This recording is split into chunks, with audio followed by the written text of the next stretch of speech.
Right now, and introduce Janet. I might have forgotten your last name already. Swiecichowski. Swiecichowski. Did I? Very close. But Like a light Swiecichowski. switch. I knew I was gonna. Like you said, it's easy if you don't look at it. She's an APR and fellow PRSA. She's vice president at CEL PR in Minneapolis, one of the top 25 PR firms in the Twin Cities. She's probably most known for her advocacy in accreditation for public relations. She served on various state and national accreditation committees for 20 years, including 8 years on the Universal Accreditation Board. Before joining CEL, Janet's career spanned 20 plus years in education, both in higher ed and K-12 public school districts in Wisconsin and Minnesota. She's an active member of the National School Public Relationships Association and PRSA, of course. Her crisis experience includes serving as a volunteer of the Columbine High School Crisis Response Team, returning a school marching band from China at the outbreak of SARS. Those both sound interesting. Managing a student sit-in response to a racist act on campus, and advising school leaders in the myriad of publicly divided societal issues that find their way to school board meetings across the country. She holds a master's degree in strategic communications and is completing her doctorate in organizational change and leadership at the University of Southern California. She's a member of the College of Fellows class of 2019. So Janet, the floor is all yours. Take it away. Oh, thank you. You know, on February 6, 2020, I received a text message from a college friend who happened to be the chief HR officer for a major cruise line.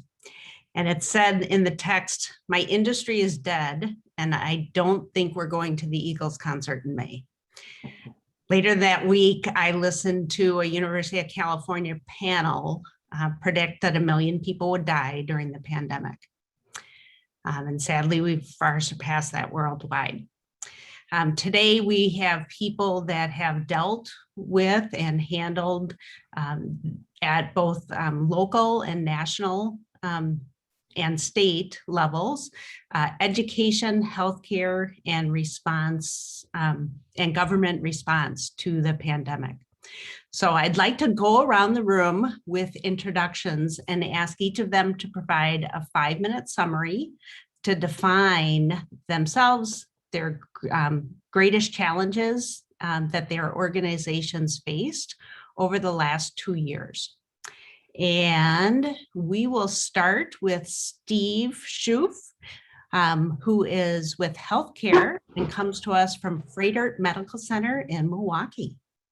He also, I will say, has the distinct experience of being with Capital One during the financial crisis. So you have plenty of experience in financial and crisis response. Steve, why don't you give us your first 5-minute introduction? Well, thank you. I appreciate it. I'm happy to be here with both Paul and Cathy and the rest of the team here. And Janet, I appreciate you moderating here. So just a little background on myself.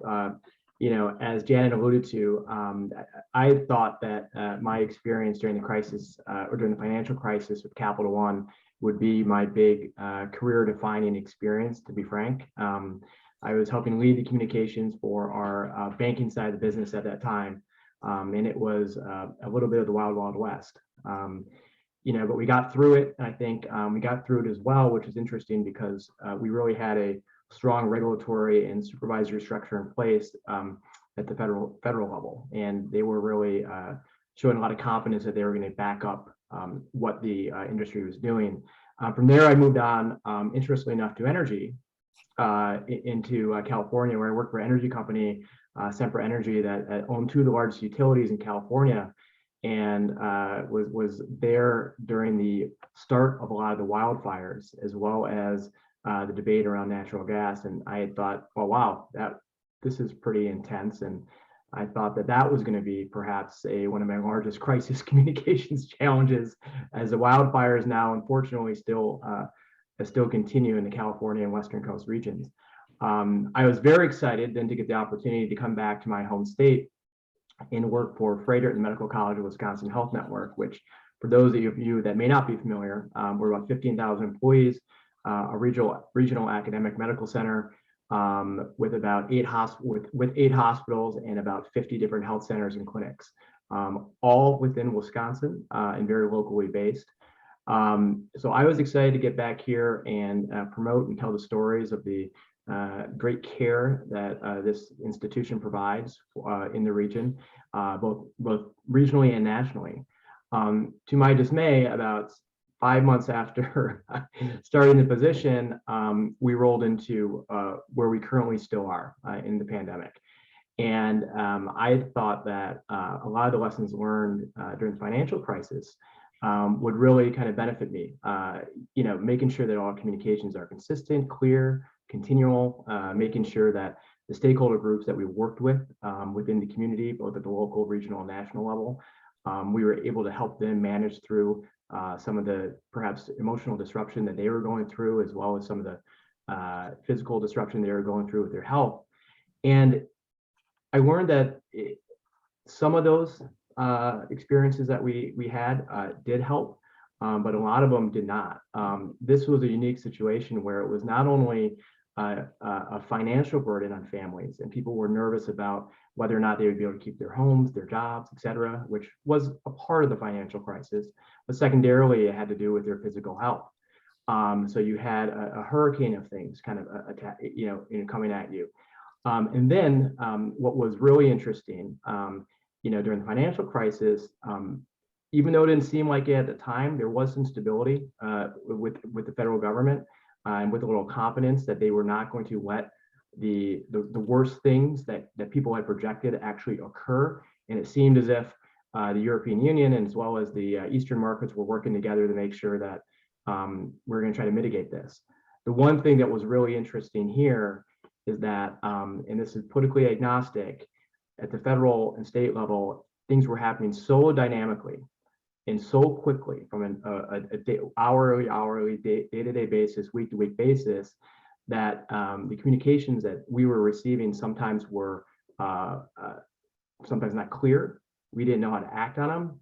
And oftentimes, these stakeholders were looking at us to be the main driver of communications to our patients, to our community, to our stakeholders. But yet we were looking back to them to try to understand what we could say, what we were going to be saying, and what was happening in the weeks to follow. So, the consistent, clear, and continual communication that we've all learned as far as crisis communicators in the past 20, 30, 40 years, that is kind of a bedrock of what we try to do, became even more challenging, because while they were looking to health systems and while individuals and patients and visitors and staff were looking to health systems to clearly articulate what was going on, we didn't have good answers. And I fear that has unfortunately contributed to some of the distrust of the information that continues to be disseminated today, not only by ourselves, but also our peers at the state level, as well as the federal level. Steve, that's a great introduction, that uncertainty that we've all have to become very, very familiar with. With that introduction to healthcare, let's get an introduction from Cathy Kedjidiian, APR, who is president-elect of the National School Public Relations Association and serving a school district in Illinois. Cathy, talk to us about what you've been through over the last few years. Yeah, I know that I can speak for school PR professionals nationwide, because a little something about PR professionals in general, but I think maybe even more intense for your school public relations colleagues is that we really connect with each other frequently and share resources and ideas, and often gripe sessions as well, especially now. And the National School Public Relations Association does find ways to connect us all together and to help us hear each other's voices and leverage each other's knowledge and resources. So I do speak to my colleagues across North America frequently. And it's been a challenge to see our daily lives as the lead on the news every day. We're used to being the hub of our community and hearing about ourselves on locally, but not to this level daily on the national news, or seeing ourselves on a Saturday Night Live skit. And I will tell you that Saturday Night Live skit, if you have seen it, about community participation in school board meetings, is, I laughed, but the reality of what's happening in school board meetings is even more ridiculous in some senses than what they showed us on Saturday Night Live.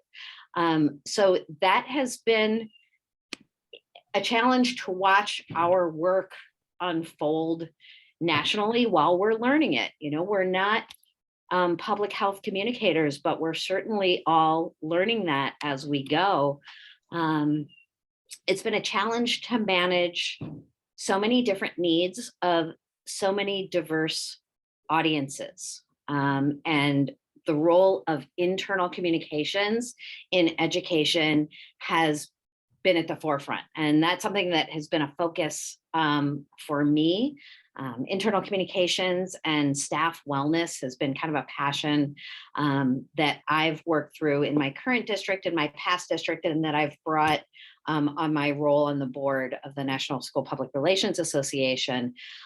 But it really is critical. Our teachers, if you have kids, you have brought your teachers, your kids' teachers into your home over Zoom. And their role in communicating to families has become more direct, has become more immediate. And they have brought you into their homes as well. So teachers really needed support with internal communications and making sure that they have the tools and the systems in place to not only know what's going on for themselves as staff, but to be able to provide reassurance and clear, consistent messaging to the families that they serve, so that, you know, we're communicating on the district level, the school principal level, and the teacher level. And so that has been a great deal of our work to set those systems and tools and training in place for internal communications, while also dealing with the stress of our staff and the stress and the needs of our families that, you know, all of our lives have been turned upside down. And how do we address all of those at once and help each other address those? Yeah, I think both Steve and Cathy, you hit on the fact that in your professions, you hire highly affective people. In many cases, they're caregivers. And so that managing that internal, where they want to be so helpful and will sometimes even give too much. We're asking so much of our frontline staff.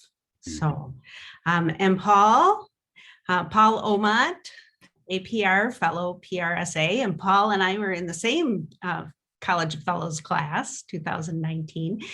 Paul handles critical communications as a crisis counselor for both corporate and public sector, and has a broad experience from airlines to cities, to nonprofits, a wide variety.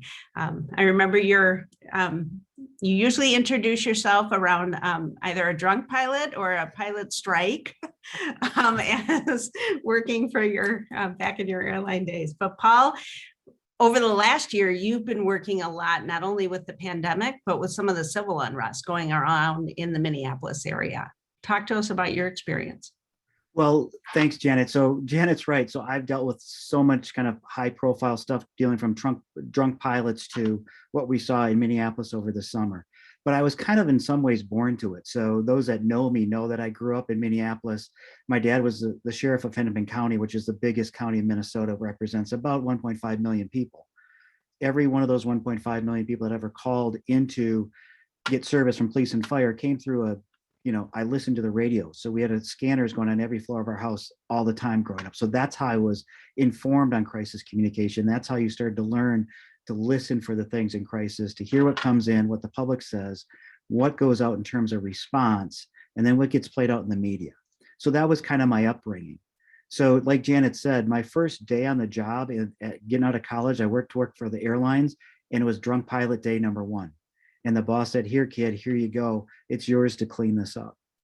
Fast forward then 30 years, this past summer, we all saw what happened in Minneapolis. And I grew up in Minneapolis. I'm a child of the city here in Minneapolis. And after 3 days of watching just really bad communications from the city and the state, I put together a group of other people, public relations people who were trained in crisis, to help the city and the state manage the crisis of the riots in the streets. So it was very real-time stuff where we inserted ourselves into the ops center for the state of Minnesota in the city of Minneapolis to help them understand how we use today modern techniques of communication, introducing them to things such as Twitter, introducing them to things that we could use in terms of different media sources that they had not used before, relying on traditional media and then bringing in non-traditional media to help them tell their story. And then on top of that, the best thing that we did is we engaged people with people. And we put together a list of people in the city to go out and meet with the protesters and meet with the people doing this and to calm them down and to show them that there's a different way. And literally we empowered 50, 60 people from all walks of life to go out and do that. And slowly we were able to regain the control of the city by using strategic communications. What shocked me was that how ill prepared our state and our city was for this. Assuming, I don't know what they assumed, if it would just go away, but it didn't. And so it shows to me a couple of things. One, the ongoing need for the people on this call and that are listening in to hone their crisis communication skills, because I don't think they're as honed as they need to be throughout our world and our society. And the best communicators always win. And so if the city of Minneapolis or the state of Minnesota want to do better, they had to be better communicators. And if they wanted to come out on top of this, or at least a neutral on this. And that's what we were able to do, was to calm things down over the course of the next 2 to 3 days, using communication strategies to do so. And you can actually shape a crowd by using communications, and that's what we were able to do. And turn things around over time. Just last week, somebody asked me, Paul, are they still rioting in Minneapolis? And I said, it's been quite some time since we've had a riot in Minneapolis. Yep. One of the things that we talked about, our historical communications patterns, the things that we were trained to do and used to, we had to take a new look at. And one of the things we commonly refer to as emerging crisis, natural crisis, or immediate, and then sustained crisis. And as we approach the 2-year mark of the pandemic, how relevant are those traditional crisis response plans, and where do they need to really take a new twist? Who wants to take that first? So I can jump in there, Janet, because one thing I've seen is this, that, not only the last 2 years have been difficult in our country, I'd say the last 5 years, because the politics has kind of driven some different changes in the way people take in communications, what they expect, and the behaviors they've learned out of that. So what I mean by that is that we've seen more and more polarization along the political axis, which I think is translated into other axes in our lives. So whether it's social or religious or whatever else, people seem to be pulling apart more. And so what I've been working the most with my clients with the last 2 years here is, let's build out from our base stronger, slower.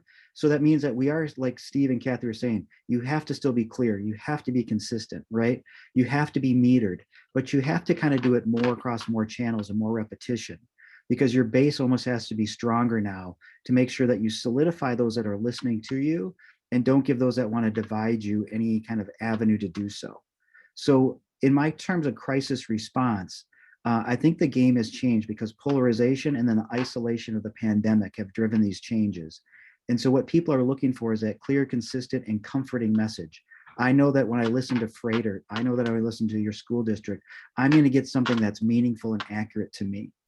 And so I'm looking for that for my clients. And I keep telling them, we probably need to over communicate, and we need to be out there slowly over time, more and more. And I think that's one big shift I've seen based on the politics and the pandemic in the last 2 years and 5 years, respectively. Absolutely. That consistent, repetitive communication. The other thing you talked about was that leading with empathy and showing that there's a human that cares Yes. behind it. Cathy, do you want to talk about what you've done in the school system? Yeah, and in schools, it's all about people. It's all about the children, but now it's all about the families and all about the teachers as well. And Paul, like you were saying, the politically divided nature of our audiences, it means that with any decision, we're making somebody unhappy, and a large portion of our community unhappy. Sometimes we talk about this, I'm sure you have all said it. Sometimes it seems like every decision is a bad decision. You can't make a good decision. But in focusing on the people, and that's where this focus on internal communications and making sure that our teachers who have that direct connection and care for kids and families have the tools and abilities to make those connections. We try to personalize our communications from the district level whenever we can. We are out there frequently. We really focus on our voice. The voice of our messages that go out in email, in social media, in our newsletters, on our website, all have that very distinct voice of care and sometimes humor that connects with people and makes them, the important part of all of this right now is listening. Mhm. And how do you set up to listen to your audiences in a really meaningful way? And sometimes it's one call by one call and one Zoom by one Zoom, because we can't have those in-person conferences or meetings. So finding listening tools that really are effective. Yeah, you both talked about that, really expanding your base and making that personal connection so that the people that you're talking to are then carrying the message forward. And I think if we look back even to basic theory about who people trust, Yep. People trust their friends and neighbors often more than they trust the experts. And I think, Steve, that was a rude awakening for the hospital systems. I saw an interview yesterday where one of the epidemiologists said, we never thought people would question the science.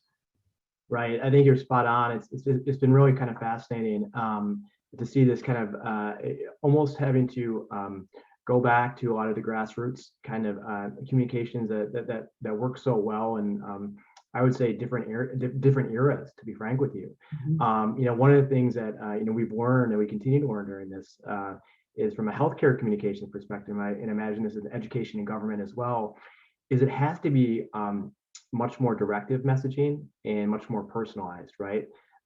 We were a colleague from Waukesha County on the call today, and I would say that the demographics in a lot of different areas we serve are much different, and whether it's political beliefs, religious beliefs, whether it's rural versus urban, what we've learned is we really need to message prescriptively to smaller groups of individuals in any way we can. Now, you're able to do that sometimes via social. You can do that in smaller settings.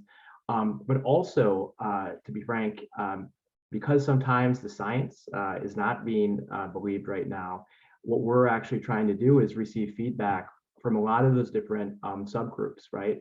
One area that's been really helpful for us, and thankfully in our organization we had a robust system in place, is our business resource groups that your military, African American, Latinx, BRGs, which are staff members that represent across the organization, from physicians to EVS to transport and whatever it may be, that are living much different home-wise, and really kind of learning from the bottom up, and instead of telling people from the top down what the message needs to be, and really kind of trying to take that to heart and work through that. But even more critically, and this is what has been so important, that even if you're messaging to different constituencies, different communities, that even though the message may be different, it may sound different, it has to say the same thing. it really, it has to ultimately be the same message, because as we've learned, people are listening. They may not be absorbing, but they're listening, and they will let us know if there's misinformation or disinformation, or we're saying something different from week to week, which sometimes we have been because of the changing dynamics of this, this pandemic. But that's something that's been that we've had to really kind of digest. Is even though we're doing these micro communications to a vast variety of different communities we serve, it really has to be the same message, even if it's delivered through a different medium and or delivered in a different type of language. Yeah. Janet, can I jump in, because both Cathy and Steve and you have mentioned this, the idea of listening, and to me it's more important now that we are purposefully and thoughtfully listening to our audiences more and taking the time to do that. So I'll tell you, in a half a dozen of my clients in the last 3 months, we've put in formal communication advisory committees where we're not just like getting engagement surveys back, we're sitting down with a cross section of all our audiences on a regular basis and walking them through the communications, why we do what we do, how we do it, and getting feedback from them. And what we're finding is both helpful in terms of refining our communication, but it's also building them into our base, right? They see us more, they see themselves as part of the organization more when they become de facto advisors to the communications of this. And so what we've seen is that what they're looking for a lot of times is the acknowledgement of the tough times that they've all been through, whether it's through politics or through the pandemic or whatever other lens it is. When we acknowledge our communication comes out and we acknowledge the fact that, hey, we know this is difficult, or hey, we understand that this is a change for you, that acknowledgement piece is something that a few times my clients and I, we've brushed over, but our advisory committee says, hey, look, we're human first. Remember that we're human first. And so the voice is really important, that it's not just an institutional voice, it's a more personalized voice. So both Cathy and Steve talked about, we're doing more things that are individualized, whether it's on the actual email or whatever we send out to them, or the meeting notice, we're doing things to make it look like it's yours and yours alone. And our audiences are really appreciating that. And so the listening thing is something you have to do very intently, and I think purposefully as well. I think that's also a challenge. I know a number of our clients are with school districts having people come in and scream at them. And public meetings all too often are set up to come and yell at me and not really have productive dialogue. And how are we responding to even the people that disagree with us? Even the people that are yelling at us? Are we closing off communication, or are we trying to keep some form of open channel of communication moving forward? Cathy, I'm going to shift to you as we talked about those joining forces and working with others so that you're building that common message. Your district was one of the first to require vaccines of its employees. And you've talked about how you worked in joint forces with your township. Can you talk a little bit about how your one entity is now expanding and partnering?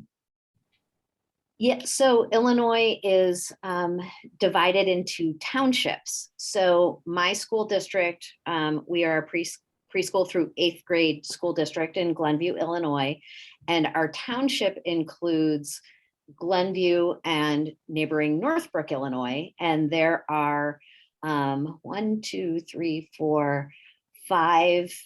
elementary districts and 1 high school district in that area, plus the park districts, the libraries, the villages, the chambers of commerce within the township. And in March of 2020, we all got together, realizing that we had a lot of information to share, and we became the Glenview Northbrook Coronavirus Response Task Force, and we have met. It was weekly, now it's monthly, and we continue to meet. And while we're very different entities, we couldn't make the same decision, but we made an agreement to not only share resources and ideas, but to be in the room when we were making decisions, so that we could all speak with the same voice. And we also created joint communication. So I created a task force newsletter that we all contributed to and agreed upon before each of us sent it out individually. So talk about consistent messaging. It was the same message that was going out from all the school districts, from each village, from the park district, the library, anyone who communicated with anyone in the public in our township had the same message. We created a website for that joint messaging. And when we were the first district to require vaccines, I don't know if that's in the country, but it's certainly in our area. They, the other members of the task force learned from our experience, used our communication when they moved in that direction, looked to see what we were doing. Again, they couldn't make the same decision at the same time, but we were able to share resources. And there were plenty of examples where maybe the libraries did something before the schools did, and we were able to learn from them. So being at the table, being together really helped us through the crisis. And now we've recognized that that's something we're going to do moving forward. And that's part of all of our communications plans, is to make that connection before any big communications go out. Yeah, that's certainly the power of local communication and local partnerships, and really bringing those people back together that know the community well. I'm going to shift focus a little bit. And Paul, you talk a lot when you speak at PRSA and other events about reframing crisis and owning the narrative. Can you give us an example from the last year of how that reframing the message and the crisis was successful? Well, yeah, I mean, in terms of like not only reframing, but rethinking how you handle it. And so this sounds kind of radical, but think about this. In the Twin Cities here, we had the murder of George Floyd, right? So an officer involved death. And then since that time, there was another high profile one in another city. But in addition to that, there was two others. And you probably don't know about the two others. And why don't you know about the two others? And part of the reason is the way I'd worked with those cities beforehand to shape the communications that we would do right away. So if we knew that someone, again, is going to die in police custody, however it may be, in a legitimate or illegitimate manner, right? We were going to do things faster than other people would in that fact. So we walk towards the crisis as fast as we can. So literally during this whole period of all this unrest in Minneapolis, I got a call on a Sunday afternoon for an officer-involved shooting where there'd been a shootout and the suspect is shot. We had that information out within an hour. We had it framed up as to where it was, what it was. And because it had been captured on many security cameras that were available on Facebook already, legally, we couldn't put those out from the city's perspective, but those were out there and we encouraged reporters to see them so they could see what happened. But before we encouraged that, we contacted the victim's family. Now, whether this person was guilty of a crime or not, we walked towards that family and we said, hey, do you know your loved one was involved in this? And here is the video that's out there. And we want you to make sure it's out there that you know it first. And we've talked to you first. And instead of coming and protesting, they said, we appreciate that. So that idea of reframing something as a human thing where there's victims all around. And we did the same thing with the police. We walked towards the police. We had the mayor and the city council out meeting with people that were gathered there at the site. So as opposed to what happened with the George Floyd situation or the one in Brooklyn Center, Minnesota, where it just kind of kept going and everybody ignored them and it became a police response, we brought in a civic response. And we brought in a police chaplain response. And we brought in a response of the public with us. And so suddenly we gave people a place to process information as opposed to come out at it hard like we have seen too often in this country. So we have gone the route of, hey, let's frame what happens when there's an officer involved shooting or death. Let's just rethink it. Let's make sure that we aren't hiding behind what the law tells us to do. So in the other case that I dealt with, we actually went to the court and said, we are going to release the body cam videos ahead of the court date. And the court went along with that. And that was the first case that time that happened in Minnesota.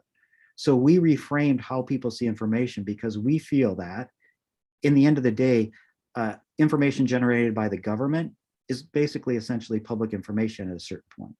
And we sped up that process. In those two cases, there was none of the stuff that we saw with all the protests and things like that. And I think in the end of the day, the analysis is going to show that that is a better framing of something than lying back into, this is what the law requires. This is what you need to do. It's walking towards it and walking to it with a human face. So the family in the second case was able to see the video before the public was, and then the public was able to see it. It's just a much different approach to handle things. And I would hope that more people take notice of why that works and how it works, and how it's both more effective in terms of communication, and it's also more effective in terms of treating people like people. And again, it sounds like a radical concept that you are going to be the government, and I represent government entities, and you're going to be more human and less governmental. And for a lot of people, that's a hard concept. That's a hard dynamic to switch around. But Janet, that's exactly what we've done. And I think the results speak for themselves. And I actually spoke at a different city council meeting this past week about, hey, how did that work so well over there? Can you do that here? And if you have people who are willing to go down that route of changing the dynamic and the framing of how we treat those incidents, you will actually do better in the long run. And so that's a total reframing. It's a rethinking of things. I was lucky enough to have 2 cities that kind of agreed with my approach to it and did it. And the fact that most people in Minnesota don't know about those 2 incidents and the families actually feel okay with it tells you something, that there's probably a reframing that needs to go on with these things, and not treat people like suspects or victims, but instead treat them like someone who's been injured and the family is a victim. And it's just a more human approach. And again, it sounds super touchy-feely and super corny. It's also super effective in terms of communications outcomes. So that's one of the bigger reframings that I've been involved with here in the last year, is that concept and having people buy into it. Yeah, and Jim Lukaszewski has been talking for decades, right, about stop creating victims. Exactly. Take care of victims and honor victims and their families. Make sure you've got that human connection, and certainly do not delay or defend or deny. But I love what you've talked about. It is walk into it so that you can be the first. We've known that for decades. Be the first to share Story. that news. Mm-hmm. And Janet, I would say, I've read Jim's books for 30 years, and finally, people maybe are listening to kind of what Jim's been saying out there in the wilderness for so long about doing this way. Well, and it really talks about the courage of leaders. And because to put a leader, and I've done that a couple of times, put a leader in the middle of the crowd, put a leader with the people. Steve and Cathy, do you want to talk about an opportunity where your leader has been in a position to really be able to come out and be a human face and make a human connection, be it with your employees or with the public? Steve, you've been quiet for a little bit. Yeah, no, I think it's a great question, and I appreciate Paul those efforts, because as you know, in Wisconsin, we probably could have used your help a little bit in recent events, to be frank. I'll say the one thing that has been so impressive about our leadership, and I'll give credit where credit's due to the other health systems leadership too, Advocate Aurora, Ascension, Pro Health, UW Health. Very early on, each one of those leaders realized that this was a community health crisis. And while sometimes in large business, people use crisis as an opportunity to grow their business, to perhaps try to attract more patients, highlight the great work that their systems may be doing, whether it be in healthcare, financial services, whatever it may be. Very early on, our CEO started meeting on a day-to-day and week-to-week basis, as well as down the ladder as well. I started meeting with my communication colleagues at each of the respective health systems, as well as the FQHCs and community health centers, and really working together, following the lead of our CEO to make sure that we were approaching this as a community health crisis, as not a health system crisis, for lack of a better term, while our hospitals and clinics were filling up. And this was as simple as making sure that if I got a call from a national or local affiliate asking for 2 or 3 docs to talk about respiratory illness, COVID, X, Y, and Z, that we would then would open that up to each of the different health systems. I would text my friends at Advocate Aurora, Ascension, and wherever it may be, and say, hey, let's get each one of our docs on there to make sure that folks know that each one of us is a trusted member or a trusted voice, right? And that we're not trying to outmaneuver each other, quite frankly, to build our brand, for lack of a better term, during these very challenging times. But then also, if you talk about, to your earlier question about internal communications, one of the things that has really resonated with us, we have a female leader, a female CEO. I think less than 3% of healthcare CEOs nationally are female. She has a couple daughters, but yet 80% of our staff is female. And so our CEO started to become much more personal and much more transparent within the messaging and weekly and sometimes bi-weekly video messages that she would post for our staff, as well as in rounding, and how it was impacting her daughters that were in college, how it was impacting her family life as well. And then, of course, not only necessarily telling her own personal story and personal journey, but also, to everyone's point now, listening to the challenges that we have as an organization and what people are going through on an individual level. My wife actually works in a clinical setting, and so she literally the last 18 months has been working only with COVID patients almost exclusively. And so, interestingly enough, with our staff, the empathy had to be true, and it had to be real. Even though you're making difficult decisions, such as vaccine requirements for all staff, which not all staff would agree with. So it's been an interesting journey, but I think the equity from the transparent, very honest conversations and a little bit of showing some of the challenges that our CEO was going through early on has helped build a little bit of that equity. So when tough decisions are made that staff may not necessarily agree with, there's a little bit of trust there still, that there is a human voice and an empathetic thought going into how these decisions are being made.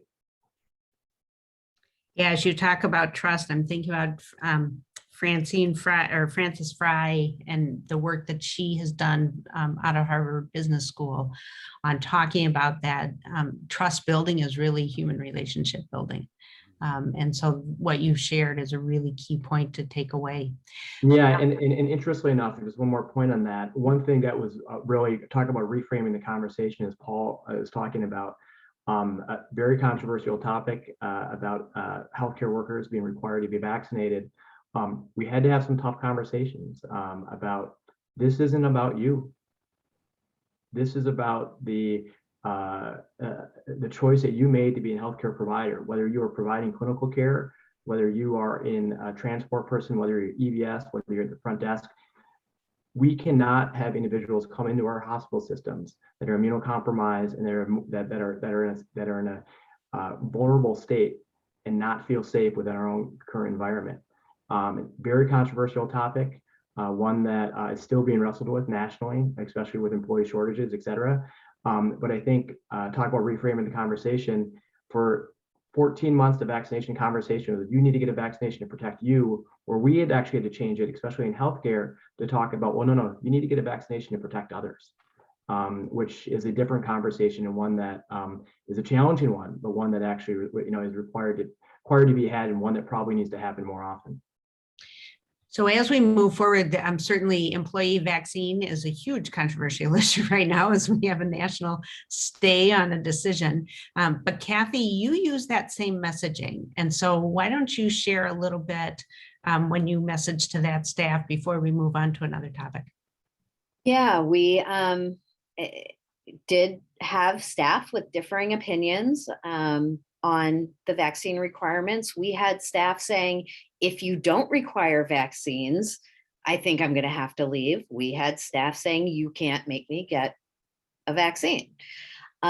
So again, like we all are facing, we have two sides, differing sides of that coin, and we can't make anyone happy. But our message was consistent that this is about the kids.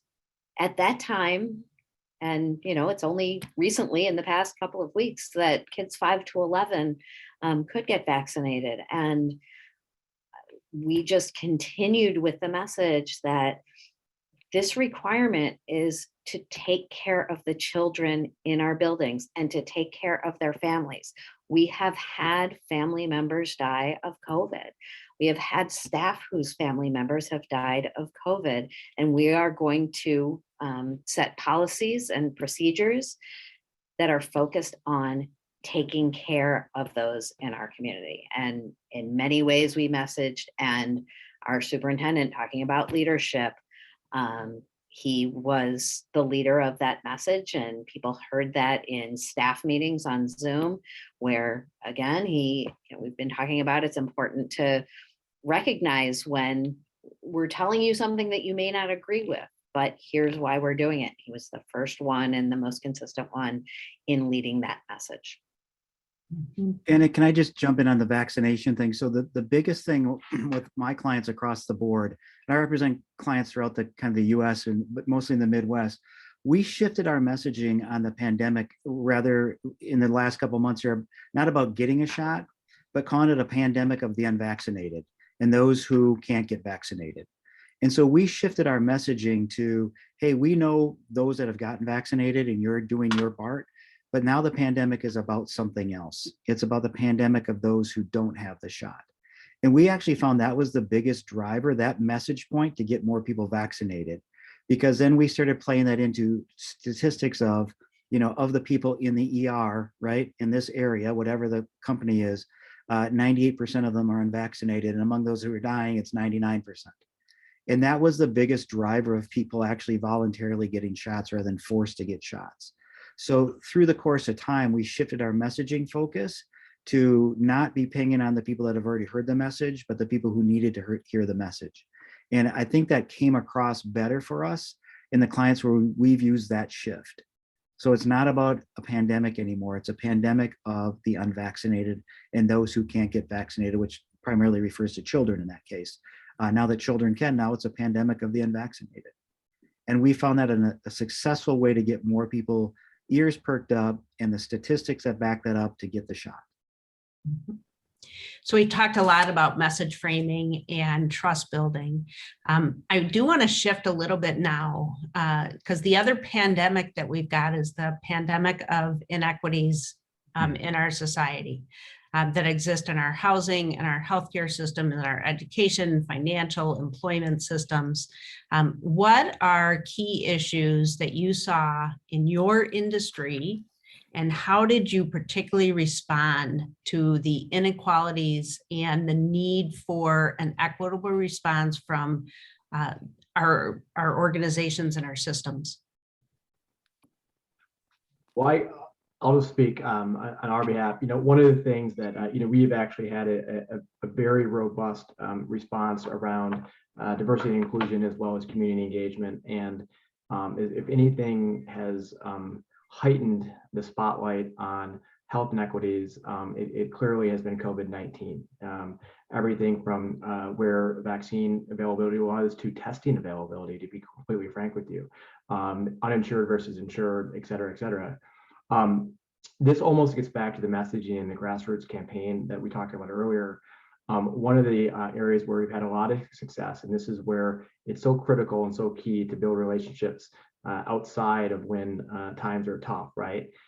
We've been able to lean very, very heavily on our FQHCs, or federally qualified health centers, or community health centers, which is just kind of more of the regular layman's vernacular, as well as our citywide and statewide health folks, to really kind of help us reach their different communities, and making sure that they have the support to do what they need to do. And oh, by the way, make sure, actually, quite frankly, that we weren't leading it, that they were leading it as well. Our organization was able to provide, for a variety of reasons, from different decisions we made in supply chain prior to the pandemic, about 30% of all the COVID tests statewide. Now, we're not doing 30% of the tests, but we had the resources to provide our community health centers with those testing capabilities, as well as our county health centers, et cetera. And we did it in a way that it was not coming from Froedtert and the Medical College of Wisconsin Health Center. It was coming from your local municipality. It was coming from the health center that you trust and you've been going to within your community for years and years and years. And so I think for us in particular, it's been building those relationships at the very, again, micro local level, and giving them the resources and giving those organizations the resources to really help those in need. And then, of course, building up a much stronger referral source so that we can then extend those healthcare needs if need be.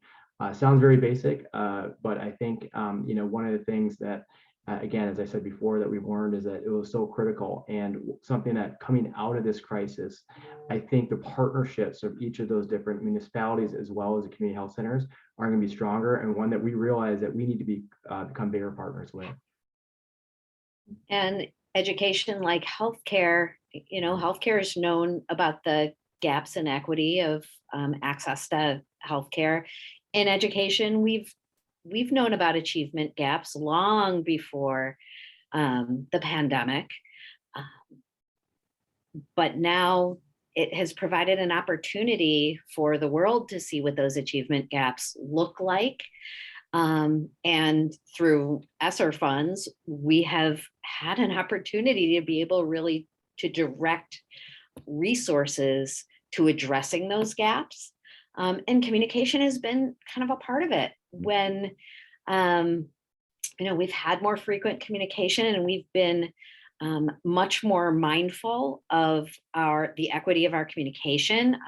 In my community, after English, the top 3 languages are Spanish, Korean, and Mongolian. And while our system, our mass notification system, does translate messages automatically into the home language, we always create an opportunity for a public document that is in all of our languages that people can click on, so that everyone sees what those languages are and sees the diversity of our community and understands the community that they live in a little more, just because they see those languages and see that there are differing needs in our community, and kind of opens up the bubble. So those are some things that have happened because of the pandemic that is going to make it easier to address inequities moving forward.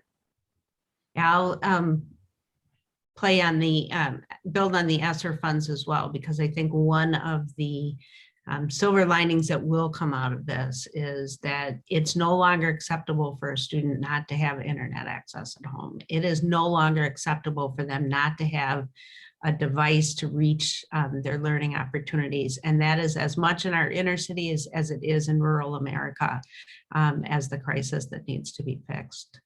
I'll get off my soapbox. Paul, you wanted to say something? I was going to get on a soapbox right with you, Janet, because part of this, and your original question was about the social and racial inequities, housing inequities. And literally like 15 years ago, one of the big foundations in towns came to me and said, hey, will you do this? We're doing this report. It was from McKnight and Bush Foundations on what's going on out in the world. And we came up with a concept for the report called Mind the Gap, which was just that if we aren't mindful of the gaps that have been created, that we're going to bear either the pluses or the minus of not minding those gaps. So it was called the Mind the Gap PR campaign that we did.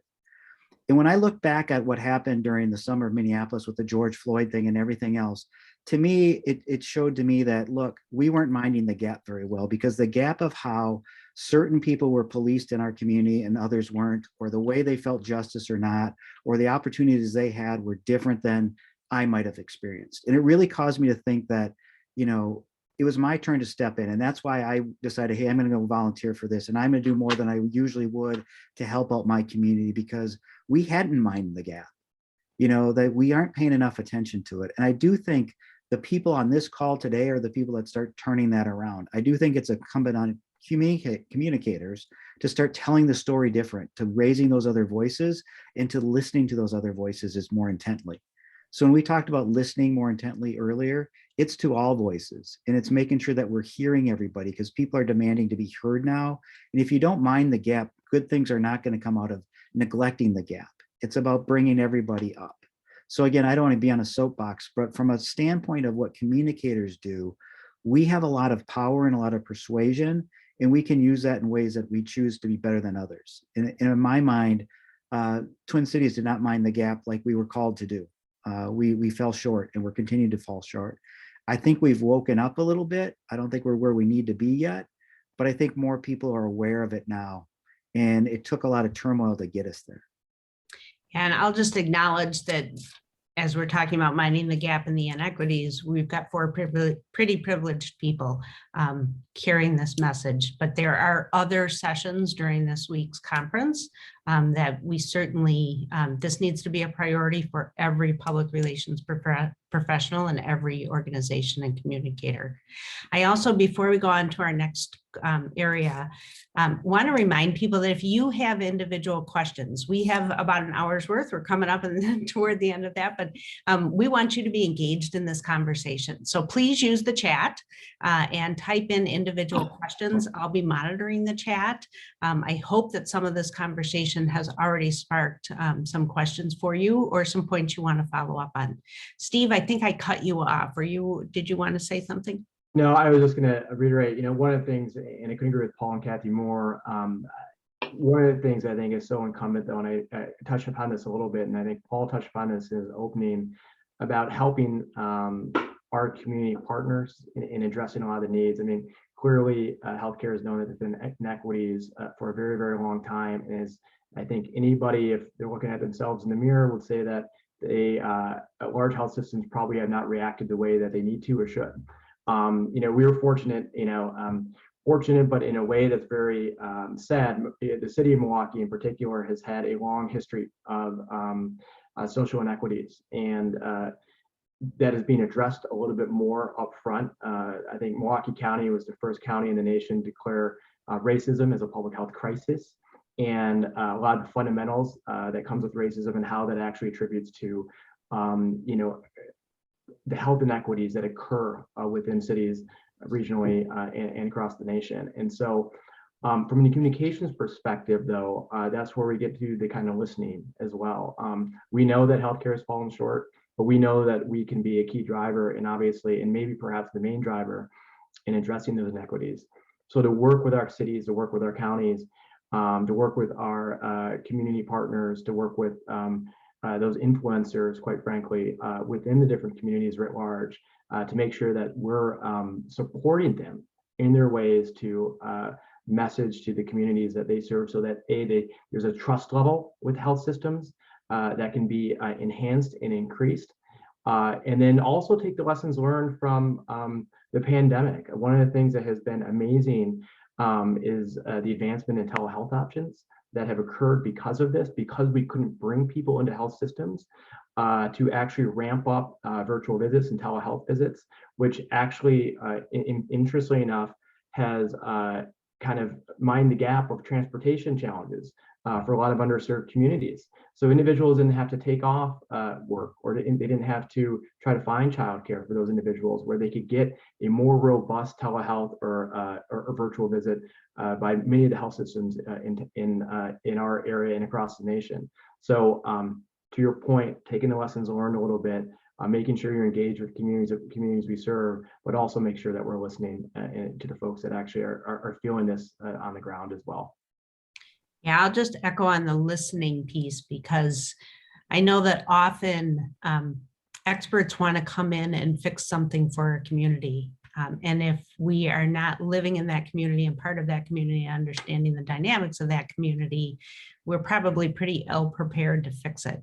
But if we can listen to the community and provide the support and resources that you talked about, Steve, I think that's where our public relations is about relationship building, and that's where we can really make a difference. One of the questions we promised in our teaser for this session is to really talk about what has changed in the way we communicate. So I've made a couple of notes about what we've already talked about. Steve, you talked about the business resource groups. Paul, you talked about the formal advisory committees, again, more listening. Cathy, you talked about the importance of that internal communication and looking at every one of our employees as a messenger for our system. We talked about leading with empathy and acknowledging the challenges our audiences are facing, so that we stop producing victims. What other things changed in the way we communicate moving forward after this profound 2 years that we've experienced? Can I throw one in and relate to, I see some notes in the chat here. Great. Janet, about in a talking about compassion and leveraging and kind of self-awareness. So in the last 30 days, actually, I've developed a presentation I've been using with clients. And what it starts with is, an intro slide. And then the next thing we show them is, okay, now close your eyes because I'm going to give you a test. And I want you to close your eyes, take a breath. And then when I say open your eyes, and the test will be before you. And people do that. And I put up a Rorschach test. So it's an ink block test. I ask people to tell me what they see. Are you seeing hope or fear, right? Are you seeing something scary or not? What lens do you bring to something every time? And then I walk them through a few examples of when people saw hope, but it really wasn't hope. And I show them the picture of Elizabeth Holmes and Theranos, right? The woman with that iconic photo holding up a little thing this big that she was going to change healthcare because everybody hoped it would do it.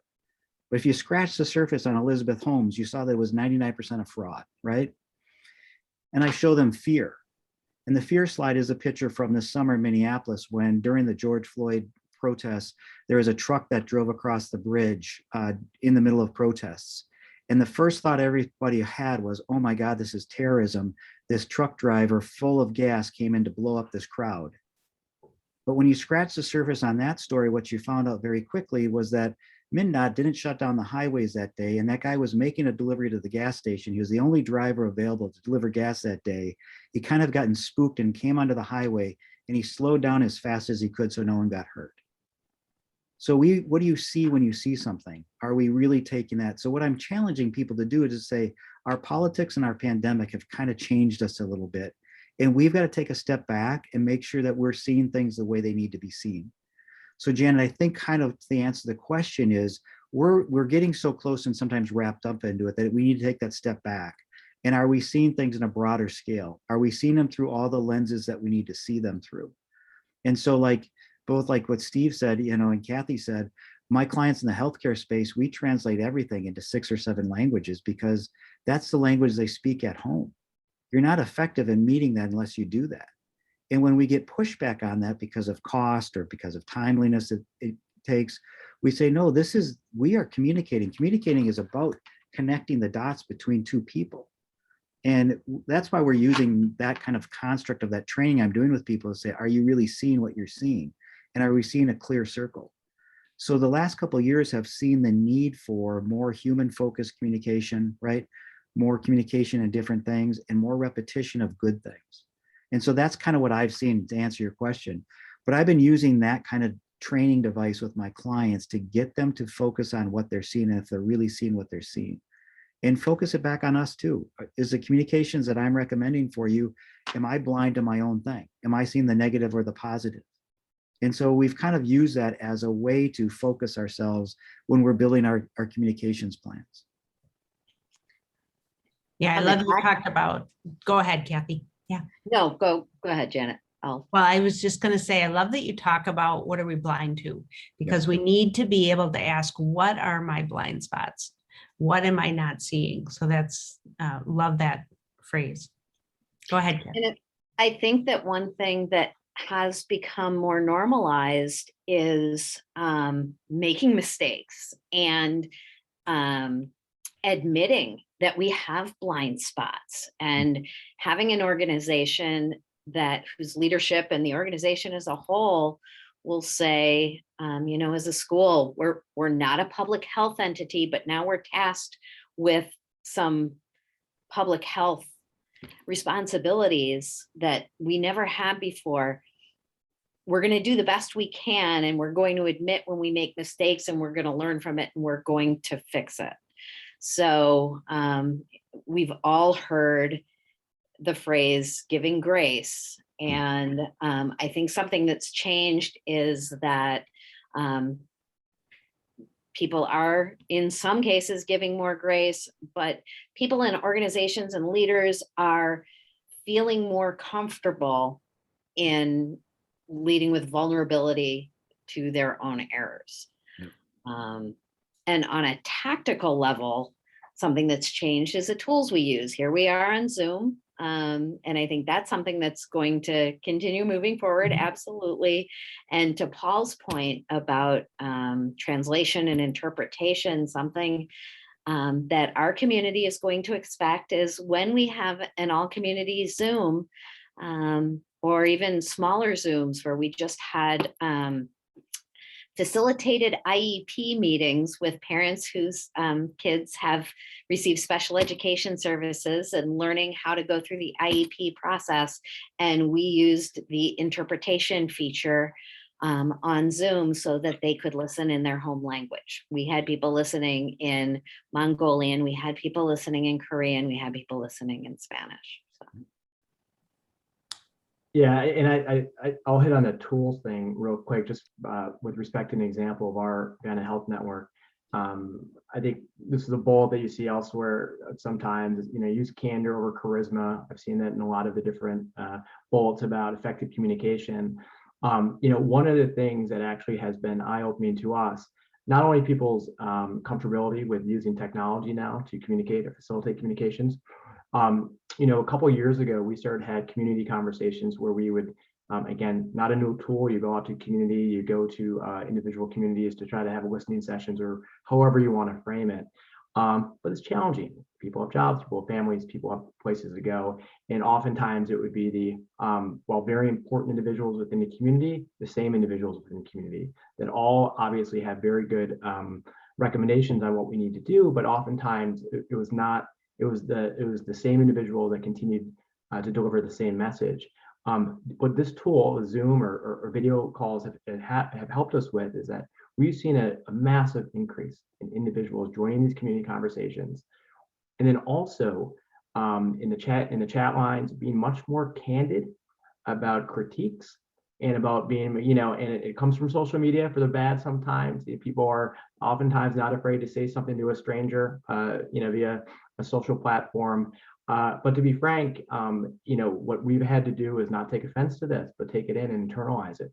And then be able to actually take some of this criticism back and try to make change.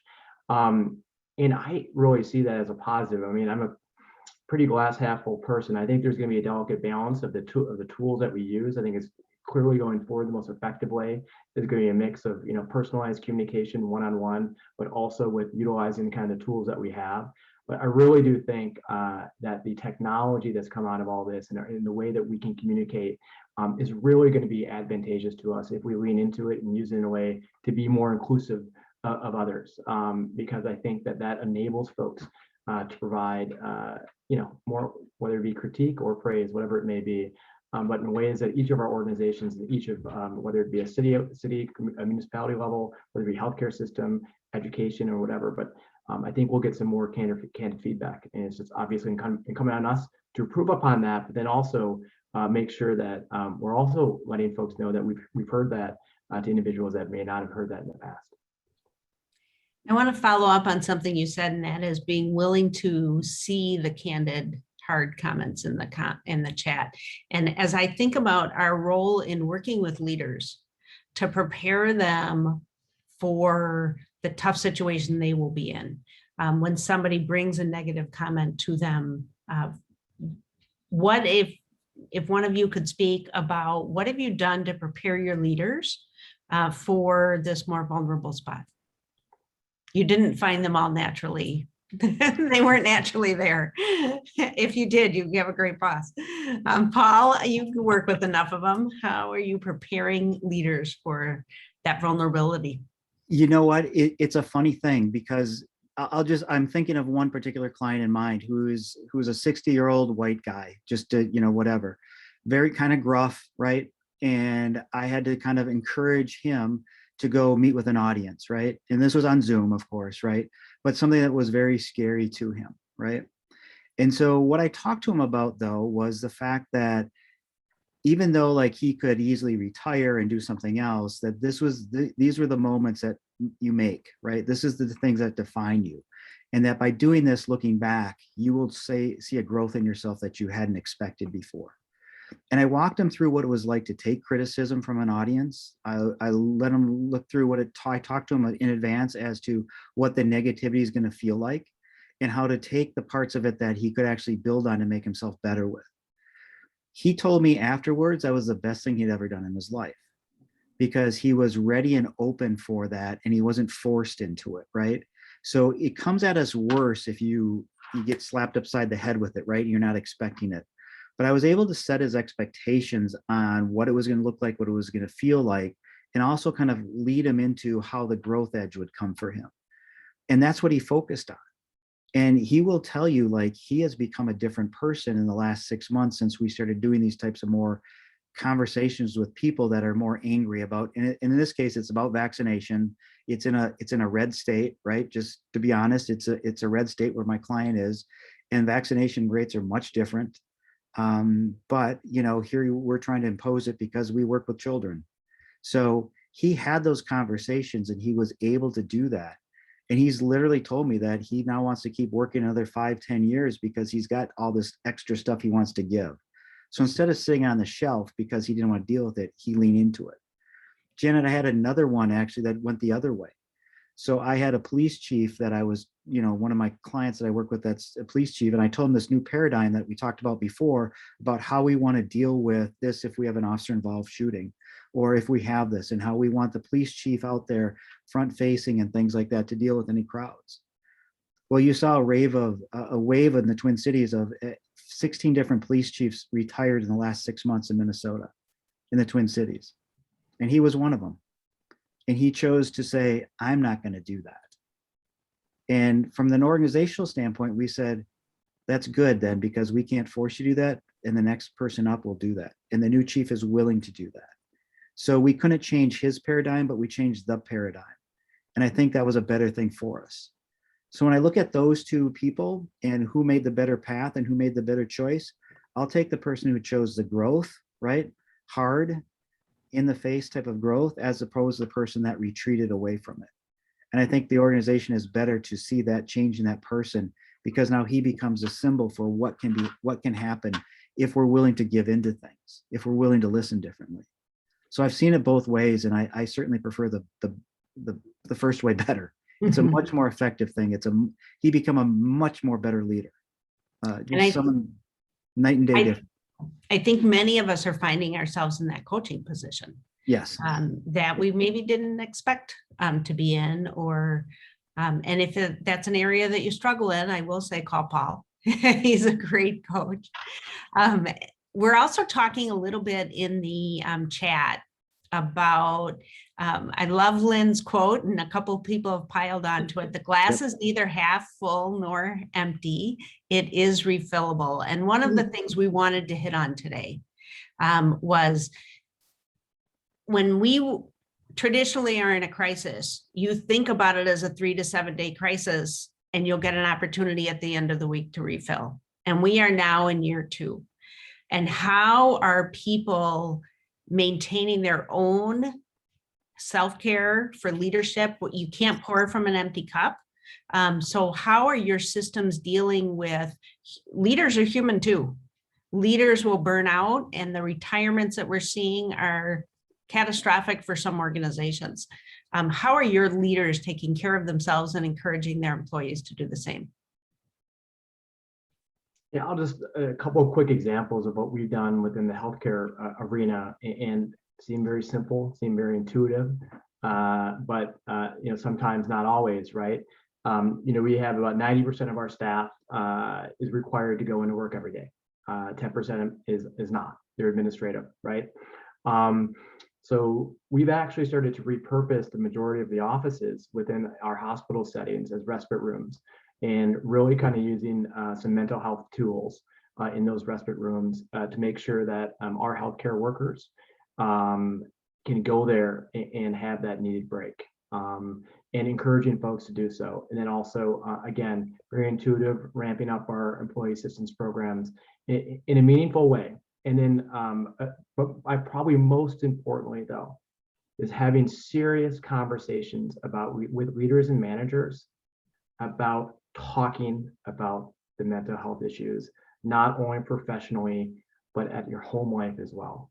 And oftentimes it is too much for folks to be dealing, especially in a healthcare setting, and then going home, especially if you are the caregiver in the family, or if you are the one responsible for trying to keep your family together, whether you're teaching your kids on your off days for school, whatever it may be. But again, really encouraging our folks to have open and honest conversations. And then last but not least, and it gets back to your previous question, one thing I found myself telling our leaders from a coaching perspective and our CEOs and senior vice presidents, which is a little counterintuitive than how I would have coached in the last 20 or plus years, I was telling them to lean into their tiredness and frustration, because that is what their staff are feeling.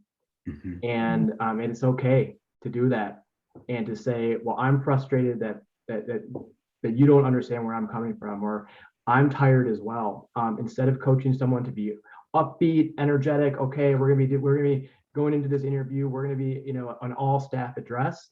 If you get a question and you have some feelings about that question, you need to let the folks know. We're past a point, quite frankly, especially in our field, that the radar, quite frankly, of our staff, as well as the community, is pretty attuned into what is real and what is not at this point. And we need to make sure that we're being real. Again, I probably would not have said that 2.5 years ago to a leader to do that, but I think it's been effective. Yeah, we're creating the language so that, not only our staff hear that conversation about wellness, but our leaders do too. They hear it, they use it. We had a fall wellness challenge, and we do one every spring. It's something that I'm really passionate about. We have a hashtag in our district, BeWell34, and we have a hashtag as school PR professionals, K-12 PR Well, and those are hashtags I use a lot on Twitter, and that mean a lot to me, and that I share with our leadership team, the resources that I hear there. And, there's only so much we can do as leaders in education right now. We have responsibilities that we just can't let go of. And so we talk as a leadership team about what can we let go. And a lot of it is focusing on, what's real and what's not. Is this a real, everything feels like a crisis because everything has been a crisis. And so our leadership team and some of my school PR friends, we have touch points where we say, help me, is this real? Is this something that I should be focused on? To my superintendent, how important is that? Let's talk about what's important right now. And he's an amazing leader. He really does understand the need for wellness for himself, for his leadership team, for all of our staff. He understands messaging and, the need to be real. And he really is. So that's helpful in our community. But the wellness issue is something that we've created a vocabulary for and normalize the conversation. And so we can lean into it. And I think all of us are in professions, and PR is a profession we think is supposed to be 24/7. And we need to set some of those boundaries for ourselves if we're going to continue to be effective and not burn out. The 3 professions that are here have incredibly high burnout rates. It's amazing to me that healthcare workers get less sleep than anybody else. And sleep is the way we rejuvenate our brain, right? So if we think about our well-being and needing that sleep, nutrition, stress management, and coping strategies, exercise, and a mindset, a hopeful or positive mindset, those 5 things, if we look at those 5 things and say, what are not working here for us as individuals, we will not be able to serve our organizations well coming out of a crisis. Paul, you want to say something? No, I was just going to say, I love the conversation about the self-care piece of this and normalizing the conversations about it. because my clients in healthcare have done the same thing. We took the CEO's office at a nursing home. Because of the pandemic, the administrative people are gone. It is now a respite room. And the people that have to work every day love it. And the other thing we did for that group was that we decided to give them, without them asking, more flexible ways that they could schedule themselves.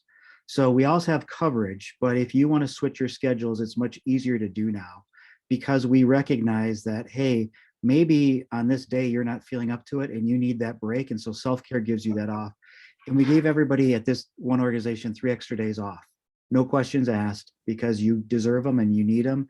And by the way, you have to take them in the year. And so it's a different way to look at things. So if your organizations aren't having that self-care discussion and haven't developed, like Cathy said, the vocabulary around it and the normalization, you need to start doing that, because it's a real thing and it's a huge benefit to you, especially when we look at employees that can go anywhere, anytime. I mean, keeping good employees is a hard thing these days. So let's not give them, let's make it easy for them to make that choice. And we're seeing those as retention strategies and also just good health strategies. We'd rather have you here and healthy than away and avoiding work because you feel unhealthy, whether it's physically or mentally. Yeah, and Paul, what you're really talking about is there's a level of self-care that we can expect of ourselves, and our leaders certainly need to take it. But there is also a responsibility of systems. Yes. To look at what they're asking of their employees and how they are making workload or work responsibilities somewhat realistic during these trying times. That's going to move us into our last question, and that is, where's your crystal ball? What are we looking at for the future? Paul, you already started talking about retention, and I know that's a concern around the room. Steve, do you want to talk about what are the biggest issues your organization is preparing for moving forward? Yeah, very interesting. I think retention is obviously the number one, retention and actually being able to fill the positions that we need. In our region, we're literally at a negative employment rate, whereas we do not have the opportunity to even hire the people want to. We have over 2,300 positions open right now. We're hiring more than 400 people a month, and we cannot get the help that we need to keep it moving forward. We just announced yesterday, a 4% increase for 7,000 of our employees that are clinical facing. We continue to raise the minimum wage of each of the areas. It's not just about compensation. I think where the healthcare industry needs to get to is really kind of identifying the mental health and self-care problems that have really been escalated during this pandemic and continue to be. And that's the problem that we need to face, the burnout, and how we interest people going into this field. I think if you are a freshman or sophomore, I have 5 nieces and nephews in college right now. If they went to talk to an RN about going into this field right now, I know that there are a lot of people that would say, nope, don't do it. It's too much. And it is an unbelievable profession. It is a profession that requires a lot of selflessness to put care first and to be a caretaker. But it's hard to convince people right now over the course of the last 2 years. Our healthcare workers were heroes in the beginning part of the pandemic, and that has now kind of worn off a little bit for a vast variety of reasons for the public sphere. So I think that's going to be it. And then just last but not least, the biggest challenge is communicators here. Typically coming out of a crisis, you want to kind of distill some meaning out of chaos. And I'm not sure that we're going to be able to help people understand and make sense of all of this. And we're going to have to really think about what we need to do as communicators to help people move forward and to understand and to move forward in a vast variety of ways. And that's going to manifest itself in a lot of different ways.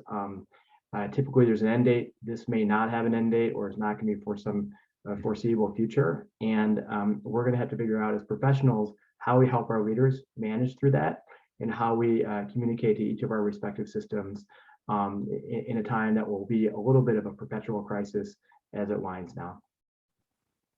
Thank you. Cathy, your future. Yeah.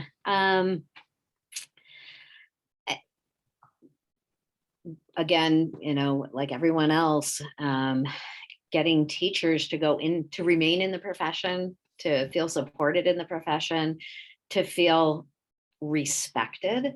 That is something that teachers always had, and I'm seeing is really important to educators to feel respected.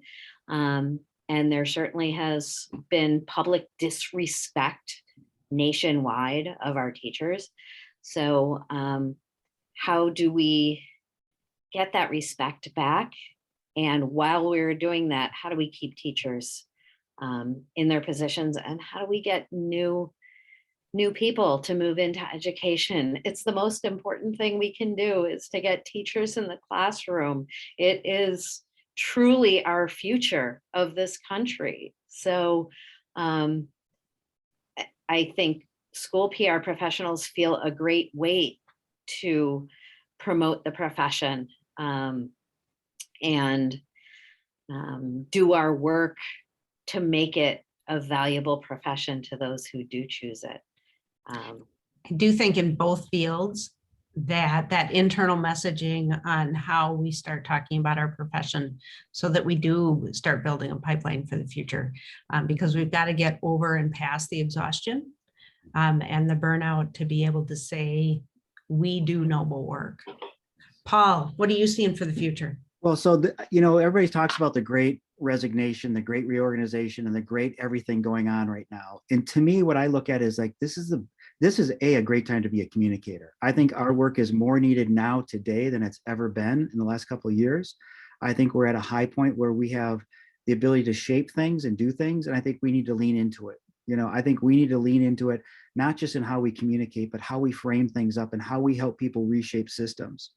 So like when I look at the healthcare things, the ideas of, let's have a respite room, or let's change how the school day looks, those are things that communicators should be helping get in there and shaping, and what those looks like and what that feels like. And so I think this is our term, the people on this call here today that have taken the time to do this. The crystal ball says lean in. The crystal ball says keep learning, keep getting smarter, keep connecting with other people that you can share ideas with. I'm more likely to call people that I saw on this call today and ask for advice, or have them call me for advice, because we've taken the time to do this.